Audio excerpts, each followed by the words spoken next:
Tá, eu vou tentar aqui ao máximo cumprir aqui o tempo, tá? Estabelecido, mas antes eu não posso deixar de agradecer ao Eric, ao Fernando aí pela oportunidade e pelas brilhantes apresentações de vocês, tá? Obrigado mesmo. Sim, o meu trabalho aqui foi buscar criar um classificador, né, para acórdãos do Tribunal de Contas do Estado do Piauí. O problema, eu parti de um problema que é a falta de um sistema para a coleta de dados estruturados das decisões do Tribunal de Contas do Estado do Piauí, tanto para a montagem de lista dos gestores com contas julgadas irregulares, como também para a formação da própria jurisprudência do TCE do Piauí, né? Para enviar a lista ao TRE, por exemplo, a nossa Secretaria das Seções, ela mantém uma planilha em Excel antiga, que é atualizada todo ano de eleição.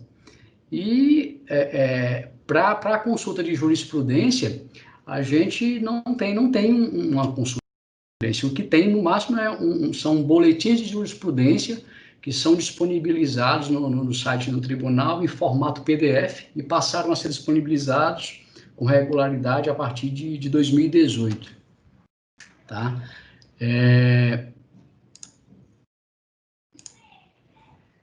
Pois é, porém, esse problema de uma falta de sistema de pedir consulta de jurisprudência não é exclusividade do TCE do Piauí, né?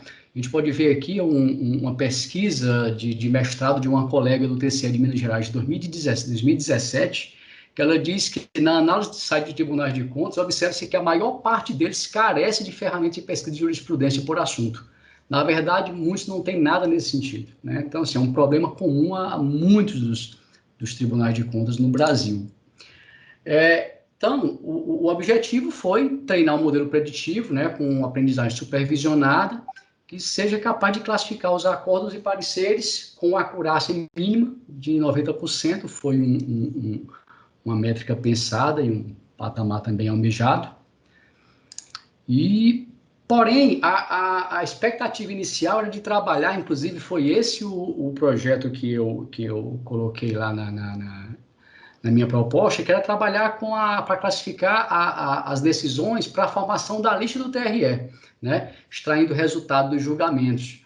Mas, infelizmente, não foi possível, né, trabalhar com esses dados, porque a gente teve o problema dos dados. A gente conseguiu até, de forma otimista, conseguiu pegar esses dados a partir das planilhas, a gente foi corrigindo os problemas que iam aparecendo. Dá para ver aí que tem resultado aí de várias formas, né?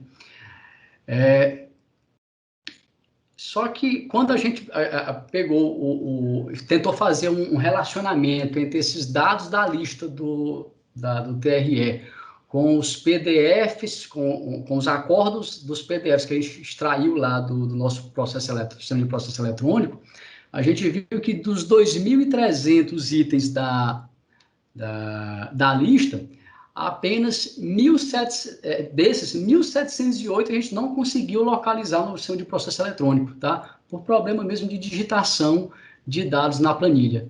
A gente pegou esses dados aí que a gente não conseguiu relacionar, devolveu isso para o especialista de domínio e eles fizeram um trabalho para a correção desses dados e na segunda remessa que nos fizeram, o número já caiu de 1.708 para 1.089, já melhorou bastante aí a qualidade dos dados, né? Então, assim, a gente vê que eu optei por abandonar a ideia de trabalhar com a lista do TRE, mas eu vi que o trabalho tinha sido, de certa forma, exitoso, porque forçou o pessoal a tentar melhorar o dado. Inclusive, esse trabalho está sendo continuado, o dado está sendo corrigido, para a gente tentar depois sistematizar realmente o sistema para a geração dessa lista. Em função disso, a gente foi atrás de uma outra ideia, o que poderia fazer. Então, partindo daí, a gente optou por classificar os acórdãos por área temática. Não daria para trabalhar com a lista. Surgiu um outro problema, né? E os dados rotulados? não tínhamos esses dados rotulados, tínhamos apenas os dados lá do extraídos dos PDFs. A solução encontrada foi ir atrás dos boletins de jurisprudência. Eles estão disponíveis no site do Tribunal do TCE em formato PDF. Aí a gente teve que pegar e fazer um trabalho para extrair os dados a partir desses PDFs. Conseguimos fazer a extração. Esses foram os atributos extraídos a partir desses PDFs. Após isso, a gente partiu para a análise exploratória desses dados, e aí, vendo aí a distribuição por mês do boletim de jurisprudência, tem até uma curiosidade, né? A gente vê que as sessões plenárias virtuais estão fazendo bem ao TCE do Piauí. A gente vê que nos últimos meses aqui, o número de acórdãos julgados, né, o número de acórdãos publicados, cresceu bastante, tá? E depois disso a gente partiu para extração, continuando a análise dos dados. A gente viu que a gente conseguiu recuperar 680 registros distribuídos em 25 classes, certo? E a gente fez também uma distribuição de frequência e o ranking dessas classes para ver como era que estava a distribuição. E dá para perceber aí que as 10 primeiras classes correspondem a 85% dos exemplos, né? E tem muita classe com poucos registros, tanto é que tem aqui, ó, se for ver tributação, patrimônio tem apenas um registro.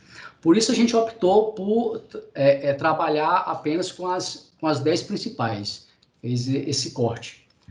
E aí partiu para o pré-processamento, depois de já ter feito a seleção dos dados, partiu para o pré-processamento, porque a gente vê que antes de fazer o pré-processamento, de fazer uma distribuição de frequência aí das palavras, vê que a maioria delas não são significativas, tá? Então, fizemos aí a normalização, remoção de acentos, convertemos todas para minúsculo, removemos as stop words. Primeiro a gente removeu usando NLTK, depois utilizamos uma outra, um pacote PyPy, que tem lá de stop words, teve um melhor resultado, e fizemos a lematização também, usando o SPICE, né? SPICE. E com isso, a gente já dá para ver nessa nuvem de palavras aí que já restaram palavras mais significativas, né? E depois disso, partimos para o treinamento do modelo. A gente testou os algoritmos, o SGD, que testamos também regressão logística e árvore de decisão, usando como exemplo aquele caderno disponibilizado pelo Fernando, né? Que aí com isso a gente empregou o Grid Search para fazer teste com vários hiperparâmetros nesses algoritmos, fez também usou também o Cross Validation e também uma variação nos dados. A gente testou primeiro como seria o desempenho com os dados sem normalização e depois dos dados normalizados. Testamos com as 10 principais classes, que era a decisão que tinha sido tomada na separação dos dados. Depois a gente diminuiu para usar só 5 classes, para ver se ia mudar consideravelmente o desempenho.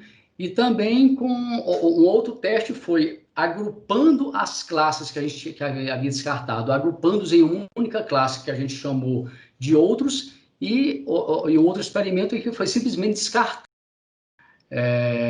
essas classes, tá? E aí, esses foram os resultados obtidos. Primeiro, a gente testou o SGD para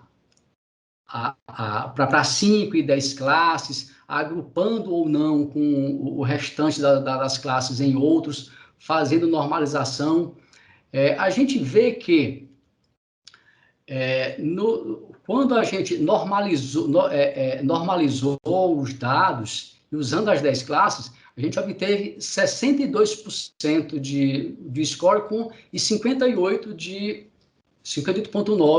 F1 score, que ficou 5% abaixo, né, de quando a gente utilizou só 5 classes. E a gente tem a gente acredita que para o negócio, quanto mais classes a gente conseguir manter lá no processo, melhor, né? Melhor para quem for fazer a utilização dessas classes para o trabalho de classificação. E também uma observação é que quando a gente pegou aqui nessa primeira linha, os resultados sem normalização e com a normalização, o ganho foi de cerca de 1%. A gente acredita também que é porque o TF-DF, né, como ele desconsidera aquelas palavras que mais ocorrem, de maior frequência, né? Então, assim, as de maior frequência foram removidas pelas stop words, isso terminou não trazendo um ganho significativo, tá? E aqui a gente só mostrou aqui também como ficou a matriz de confusão para aquele resultado, para aquela primeira linha lá de resultados que usavam um classificador sem a normalização, e esse outro aqui, já com isso é normalização, esse melhor resultado aqui foi com 5 classes, e esse outro aqui que obteve esses resultados já com as 10 classes, que é a nossa preferência, tá? E como conclusões, a gente conseguiu, né, criar um extrator de atributos dos acordos e pareceres prévios a partir dos PDFs do sistema.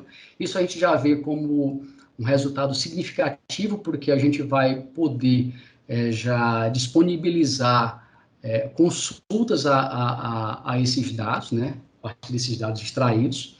Os resultados obtidos pelo classificador não são muito significativos, ficou na casa abaixo de 70%. Né? A gente vê que não são muito significativos, eles são significativos mesmo não atingindo o desempenho desejado, né? Porque perto de 70% a gente acredita que já dá uma boa ajuda para o negócio. E que, apesar de ter obtido o melhor desempenho considerando apenas as 5 classes, a gente avalia que a diferença de desempenho aliada ao maior benefício para o negócio justifica a utilização do modelo com as 10 principais classes.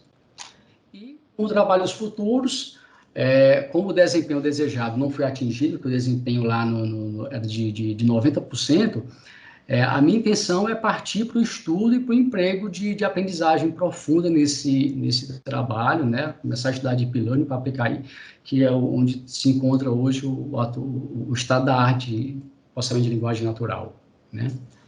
Foi isso, então, aí, essa saga para conseguir esse trabalho. Obrigado, Antônio. Aberto aí a críticas Bem e sugestões. Eu fiquei com uma dúvida, você não entrou em detalhes de como é que você fez para a extração dos dados estruturados do PDF. Quer falar que biblioteca você usou, quão difícil isso foi?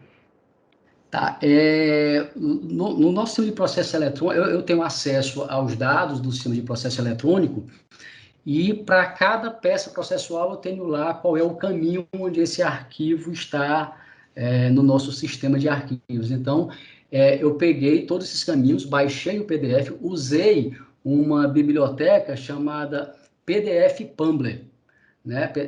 Dessa biblioteca eu consegui extrair todas as linhas do arquivo com suas coordenadas. A coordenada superior esquerda, superior direita e inferior direita. Com isso, eu conseguia identificar onde cada linha começava e cada linha terminava no arquivo, né? Então, com isso, eu consegui extrair a parte da ementa, a parte de informações do processo, consegui fazer esses agrupamentos. E depois, com o uso de expressões regulares, consegui extrair as informações a partir desses segmentos. Foi assim. Isso foi a parte, foi muito mais trabalhoso, essa parte foi muito mais trabalhosa do que realmente ir para o pré-processamento de texto e para a modelagem também. Mas vocês vão conseguir convencer a área que publica esses boletins de jurisprudência a publicar também uma versão estruturada, XML ou JSON? Sim, acreditamos que sim, né? A ideia agora é apresentar esse trabalho, dá para perceber que Eurice, mesmo o desempenho não tendo sido esperado, a gente acredita que dá para conscientizar Dá para conscientizar sim. Porque a primeira conscientização já houve logo em relação à lista do TRE, né? Que eram uns dados totalmente inconfiáveis. Assim, acho que o tribunal, os responsáveis pela lista ficaram até, de certa forma, envergonhados com os dados que estavam entregando, entendeu? Não dá para...